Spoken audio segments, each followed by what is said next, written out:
બનાવ્યો છેલ્લે થી આખરી જાય અત્યારે લાઈવ જ કર્યું છે. હા તમે આ જ લાભ લઈ લીધો એમ ને? હા ગાડી અંદર આવવા દેતા ને અહીંયા આપણે ઓલા ગોરધનદાસ બાપુનો ઉતારો જે ખબર છે ને મેહુલ દાણી દારિયા ની બધા બધા પતિઓ ન્યા છે બરોબર. અહીંથી આગળ જાય ને એટલે ગોરધનદાસ બાપુનો ઉતારો આપણે દેવી પૂજક ને ઉતારે ને આ બાજુ બરોબર.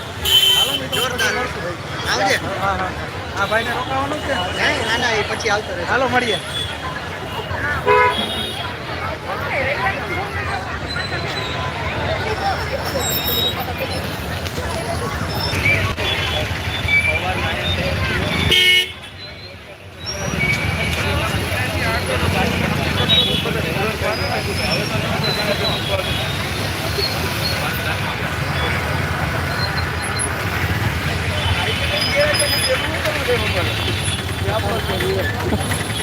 તમારું નહીં આવે સાહેબ?